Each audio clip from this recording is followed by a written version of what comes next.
أعوذ بالله من الشيطان الرجيم. بسم الله الرحمن الرحيم. قل هو الله أحد الله الصمد لم يلد ولم يولد ولم يكن له كفوا أحد.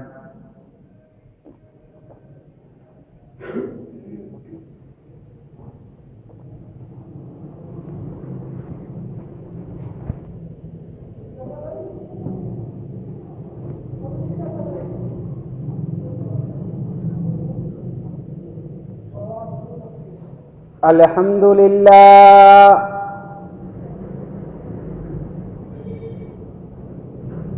الحمد لله نحمده ونستعينه ونستغفره ونؤمن به ونتوكل عليه ونعوذ بالله من شرور أنفسنا ومن سيئات أعمالنا.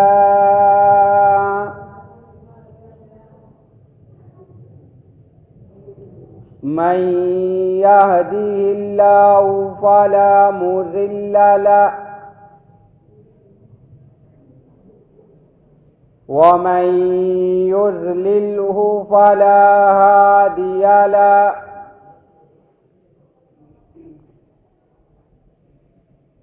ونشهد أن لا إله إلا الله وحده لا شريك له.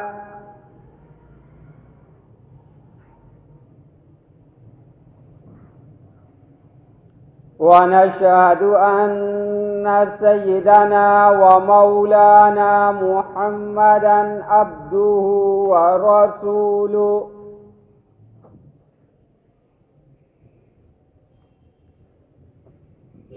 أما بعد فأعوذ بالله من الشيطان الرجيم.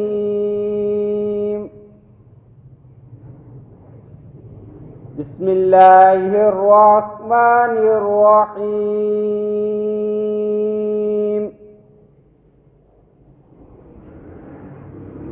وأقيموا الصلاة وآتوا الزكاة. وقال في موضع آخر إن الله وملائكته يصلون على النبي يا أيها الذين آمنوا صلوا عليه وسلموا تسليما.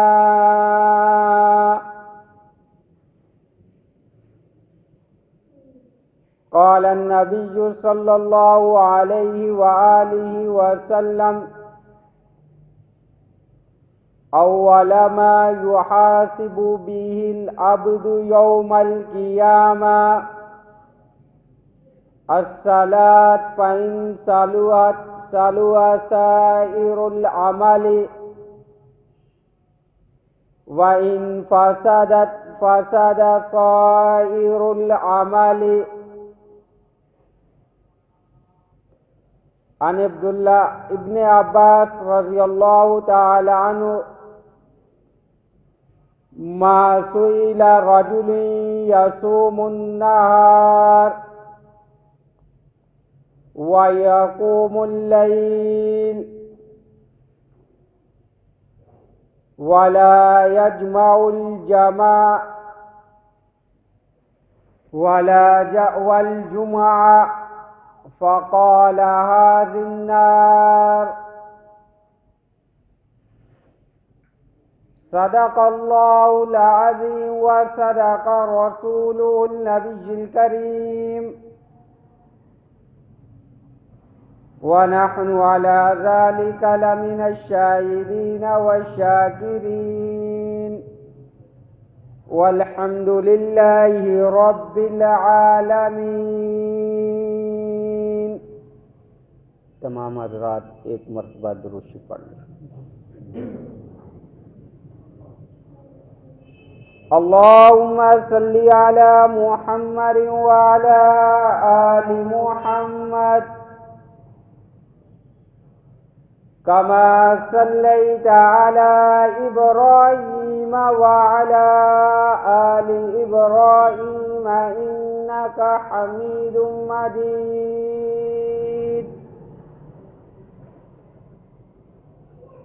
اللهم بارك على محمد وعلى آل محمد كما باركت على إبراهيم وعلى آل إبراهيم إنك حميد مجيد۔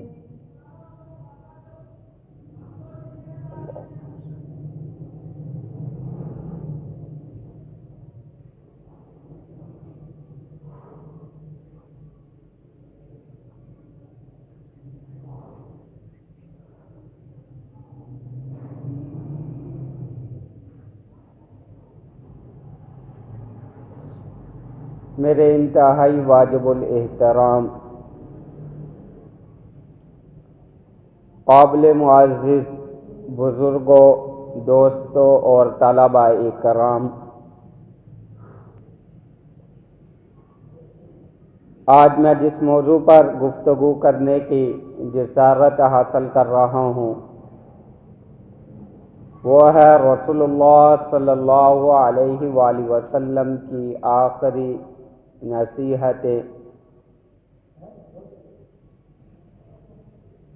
اللہ رب العزت سے دعا ہے کہ مجھے حق اور سچ بیان کرنے کی توفیق عطا فرمائے، مجھے اور آپ کو اس پر عمل کرنے کی توفیق عطا فرمائے۔ اللہ رب العزت میری زبان سے ان کلمات کو ادا فرمائے جو میرے لیے اور آپ کے لیے ہدایت کا ذریعہ بنے۔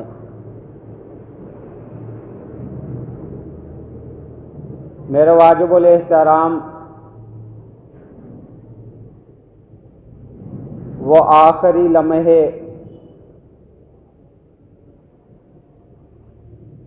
جن صحابہ اکرام رضوان اللہ علیہم اجمعین نے آپ صلی اللہ علیہ وآلہ وسلم کے پاس گزارے،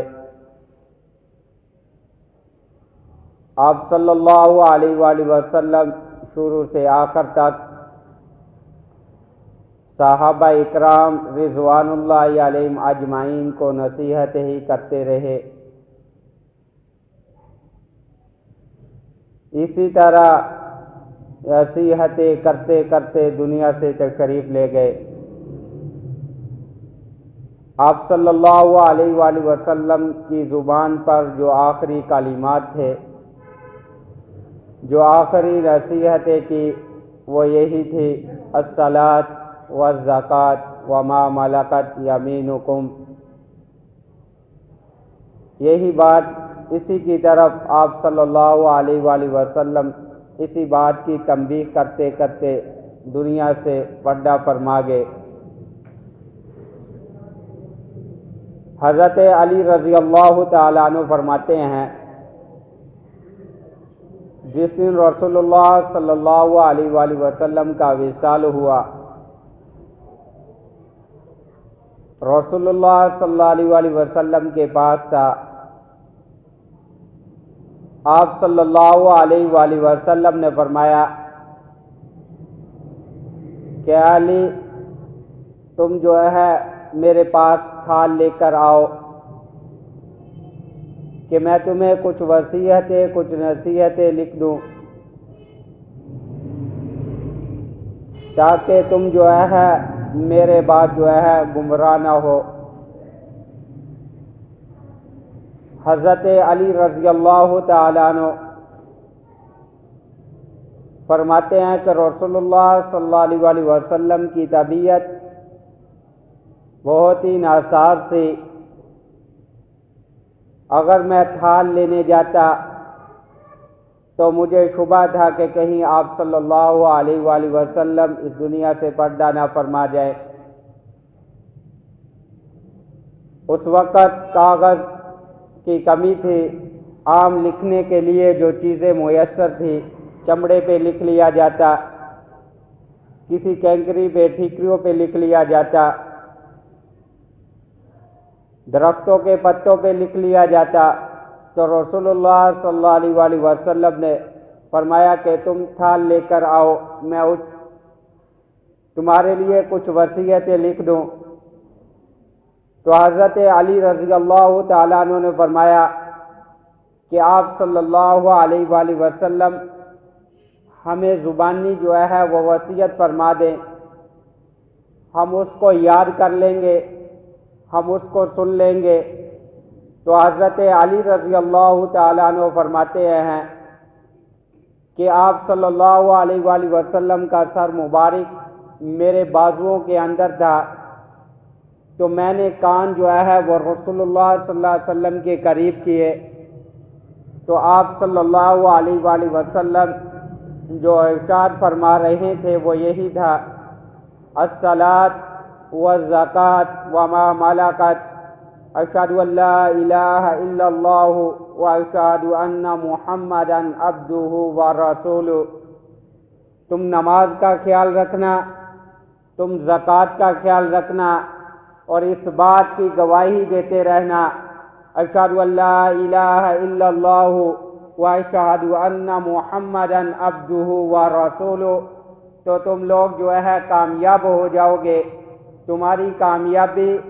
اسی کے اندر ہے کہ تم جو ہے ان باتوں کو اپنا لو، تو تمہاری جو ہے دنیا اور آخرت کی کامیابی جو ہے اسی کے اندر ہے۔ اس طرح کا معاملہ 2-3 دن پہلے حضرت عمر فاروق رضی اللہ تعالیٰ عنہ کے ساتھ بھی پیش آیا کہ آپ صلی اللہ علیہ وآلہ وسلم نے فرمایا کہ تم جو ہے میرے پاس کاغذ اور قلم لے کر آؤ، میں تمہیں کچھ وصیتیں لکھ دوں تاکہ تم جو ہے میرے بعد جو ہے گمراہ نہ ہو۔ تو حضرت عمر فاروق رضی اللہ تعالیٰ عنہ بھی موجود، حضرت عباس رضی اللہ تعالیٰ عنہ بھی موجود، بہت سارے صحابہ اکرام رضوان اللہ علیہم اجمعین وہاں پر موجود تھے۔ تو حضرت عمر فاروق رضی اللہ تعالیٰ عنہ نے فرمایا کہ آپ صلی اللہ علیہ وآلہ وسلم کی طبیعت جو ہے پہلے ہی بہت مشقت کے اندر ہے، اور آپ صلی اللہ علیہ وآلہ وسلم اپنی زندگی کے اندر ہمیں بہت کچھ ارشادات فرما چکے، اور آپ صلی اللہ علیہ وآلہ وسلم کی طبیعت ہم مزید جو ہے آپ پر بوجھ نہ آ جائے۔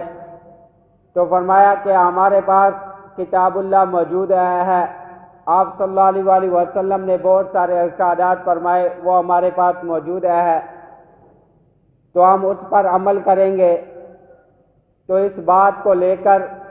شیعہ حضرات جو ہے وہ اس بات کو بہت ہی ابھارتے ہیں کہ نعوذ باللہ حضرت عمر فاروق رضی اللہ تعالیٰ عنہ نے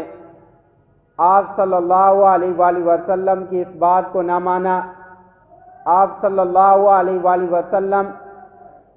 خلافت کے بارے میں لکھوانا چاہتے تھے، حضرت عمر فاروق رضی اللہ تعالیٰ عنہ اس بات کو سمجھ گئے، اس لیے انہوں نے جو ہے اس بات کو نہیں مانا۔ حالانکہ ایسا نہیں تھا، صحابہ اکرام رضوان اللہ علیہم اجمعین آپ صلی اللہ علیہ وسلم کی کاف پر جانوں کا نذرانہ پیش کرنے والے، آپ صلی اللہ علیہ وآلہ وسلم پر جان پیش کرنے والے، وہ دن وہ وقت صحابہ اکرام رضوان اللہ علیہم اجمعین کے سامنے آپ صلی اللہ علیہ وآلہ وسلم موجود،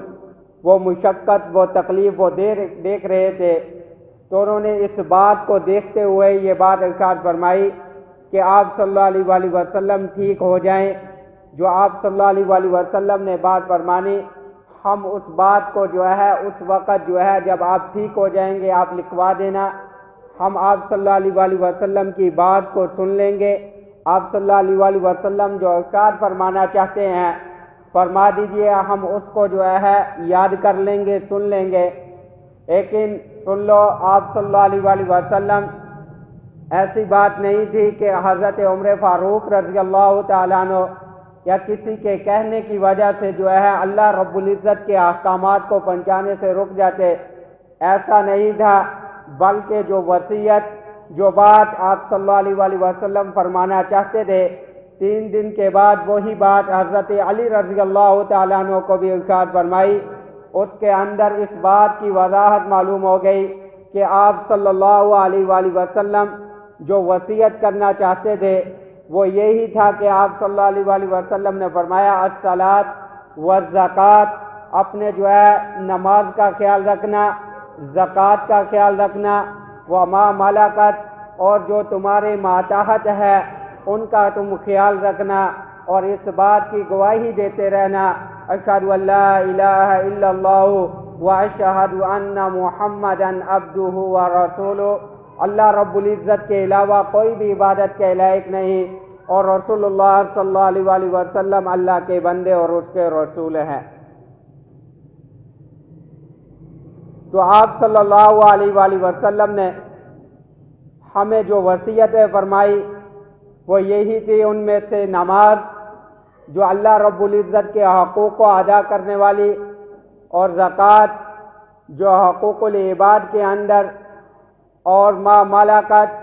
اور جو ماتحت ہے، جو تمہارے غلام، جو باندیا، جو ملازم، ان کا جو ہے تم خیال رکھنا، ان کے بارے میں اللہ رب العزت سے ڈرتے رہنا، ان پر ظلم اور زیادتی نہ کرنا، آخر اللہ رب العزت کے سامنے تم سب لوگوں نے پیش ہونا ہے۔ آپ صلی اللہ علیہ وآلہ وسلم نے ارشاد فرمایا سب سے پہلے نماز کے بارے میں آپ صلی اللہ علیہ وآلہ وسلم نے بہت سارے ارشادات فرمائے۔ قرآن مجید کی بہت سی آیات کے اندر ہمیں بار بار اس بات کی حکم دیا گیا، بار بار تاکید کی گئی کہ تم اپنی نماز کو ادا کرو، اپنی نماز کا خیال رکھو، نماز کے اندر خشوع اور خضوع کو ادا کرو، تم رکوع اور سجود کو اچھی طرح ادا کرو۔ بار بار ہمیں قرآن کے اندر اس بات کی تاکید کی گئی وَأَقِیمُوا الصَّلَاةَ کہ یا ایھا الذین آمنوا کے ذریعے، کہیں فرمایا کہ ایمان والو، کہیں فرمایا کہ تم جو ہے نماز کو ادا کرو۔ یہ نماز جو ہے یہ اللہ رب العزت کے قریب کرنے والی ہے، نماز جو ہے یہ اللہ رب العزت کی محبوب بنانے والی ہے، نماز جو ہے یہ رسول اللہ صلی اللہ علیہ وآلہ وسلم کی آنکھوں کی ٹھنڈک ہے، نماز جو ہے یہ مومنین کی معراج ہے، نماز جو ہے یہ اللہ رب العزت سے ملاقات کا ذریعہ ہے، نماز پڑھنے سے آدمی جو ہے پل صراط کا راستہ آسان ہو جاتا ہے، نماز عذاب قبر سے انسان کو محفوظ کرنے والی ہے، نماز جو ہے یہ شہنشاہ کا دروازہ کھٹکھٹانے والی ہے، نماز جو ہے یہ جنت کے دروازوں کو کھولنے والی ہے،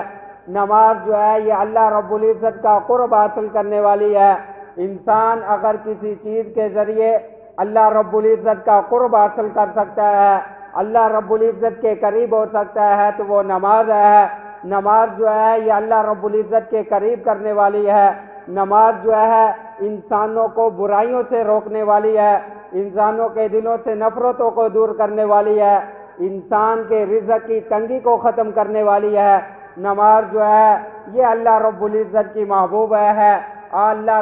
رب العزت کی ذات نے جو تحفہ دیا رسول اللہ صلی اللہ علیہ وآلہ وسلم کو، جو معراج پر تحفہ ملا وہ نماز ہی تھی۔ فرمایا کہ تمہاری جو ہے اللہ رب العزت نے رسول اللہ صلی اللہ علیہ وسلم کو معراج فرمائی، فرمایا کہ مومنین کی معراج جو ہے وہ نماز ہے، نماز ہی کے ذریعے جو ہے اللہ رب العزت سے مانگا جائے، نماز ہی کے ذریعے جو ہے اپنے کاموں کو حل کروایا جائے، نماز جو ہے یہ انسان کو اللہ رب العزت کے قریب کرنے والی ہے۔ خود رسول اللہ صلی اللہ علیہ وآلہ وسلم اس کا بہت ہی اہتمام کرنے والے، فرائض کو ادا کرنے کے ساتھ ساتھ دن اور رات کے اندر نماز کو ادا کرنے والے حضرت اما عائشہ صدیقہ رضی اللہ تعالی عنہ سے ہے۔ فرمایا کہ رسول اللہ صلی اللہ علیہ وسلم کے بارے میں پوچھا گیا کہ ان کی کوئی عجیب بات بتلائیے۔ فرمایا کہ رسول اللہ صلی اللہ علیہ وسلم کی کون سی بات تھی جو عجیب نہ تھی؟ آپ صلی اللہ علیہ وآلہ وسلم کی ہر بات عجیب تھی۔ فرمایا کہ ایک رات میرے قریب تشریف لائے اور فرمایا کہ چھوڑو میں اللہ رب العزت کی عبادت کروں۔ پھر آپ صلی اللہ علیہ وآلہ وسلم اللہ کی بارگاہ کے اندر کھڑے ہو گئے، نماز شروع کر دی۔ حضور صلی اللہ علیہ وآلہ وسلم پوری رات نماز کے اندر لگے رہے۔ آپ صلی اللہ علیہ وآلہ وسلم نے لمبا رکوع کیا، آپ صلی اللہ علیہ وآلہ وسلم لمبا سجدہ کرتے۔ آپ صلی اللہ علیہ وآلہ وسلم کی آنکھوں مبارک سے آنسو جاری ہے، اللہ کی بارگاہ کے اندر نماز کو ادا کر رہے ہیں۔ فرمایا کہ یہاں تک کہ حضرت بلال رضی اللہ تعالیٰ عنہ نے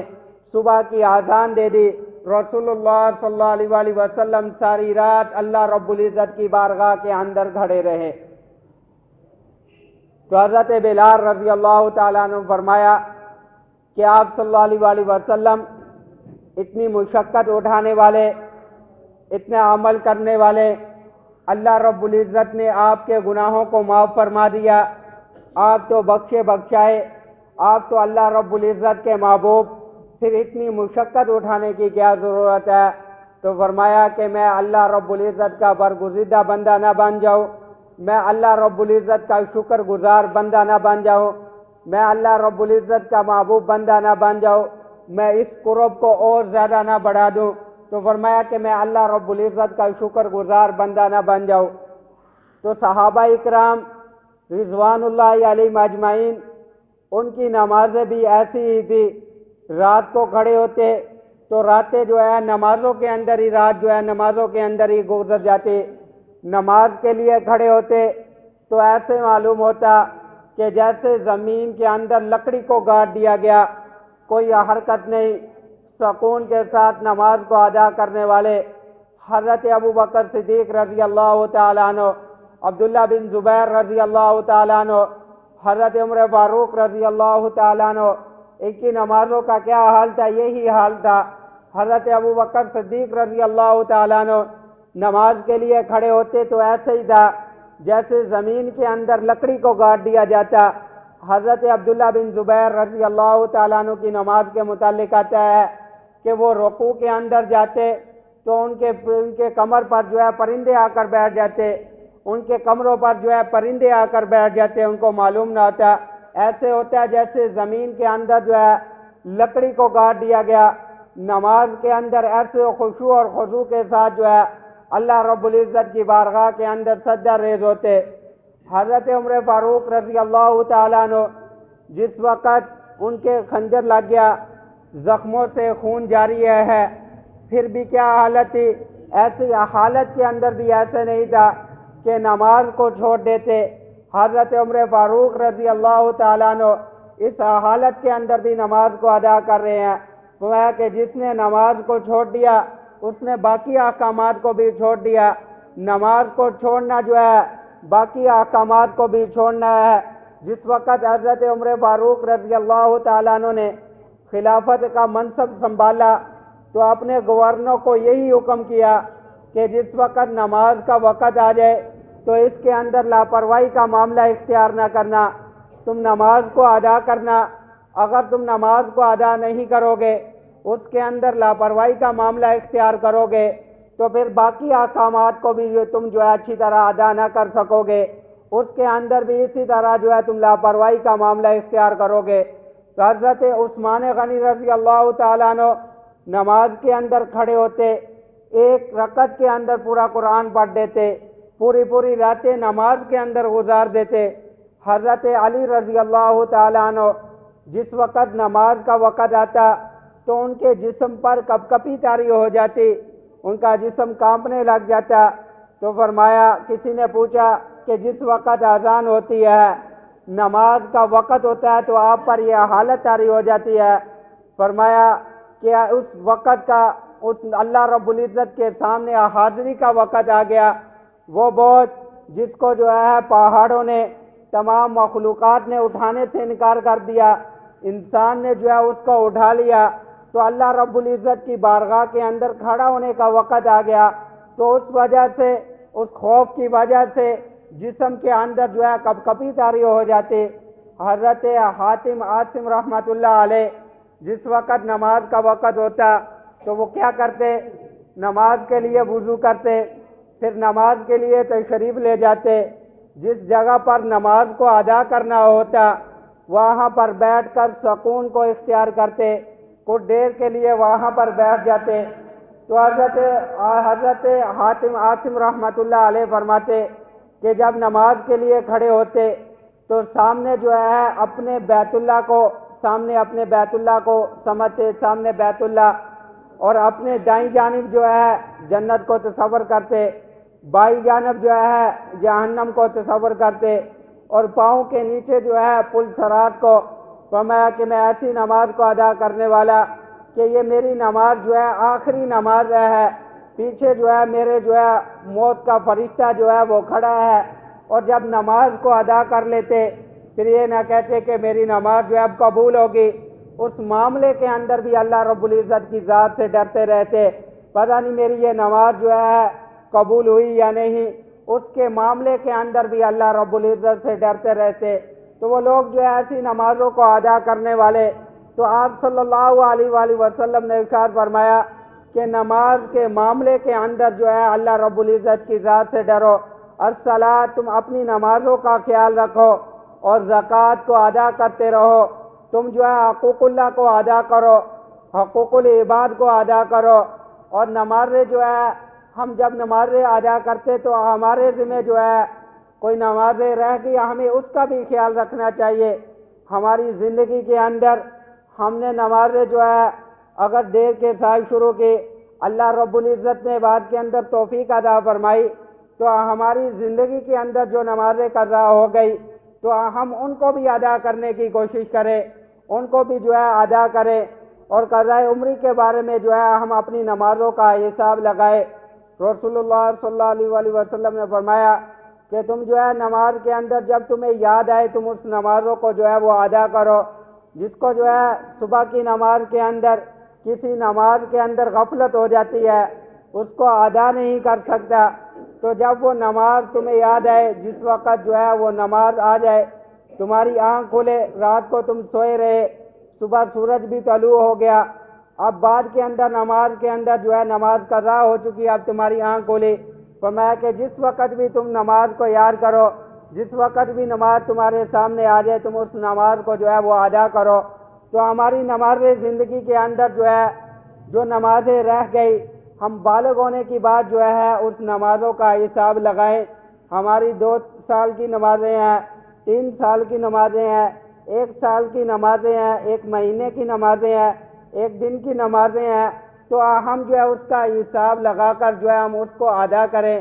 اور اس کے لیے ہم ترتیب بنائیں کہ ہر نماز کے ساتھ جو ہے ایک نماز کو ہم ادا کریں۔ تو اس طرح جو ہے ہمارے ذمہ کے اندر جو ہے جو نمازیں ہیں ہم اس کا جو ہے حساب لگا کر رکھ لیں، اس کو جو ہے ہم ادا کرتے رہیں۔ تو اگر ہم جو ہے اس طرح جو ہے دنیا کے اندر چلے گئے، ہم اس کی جو ہے وصیت بھی کر دیں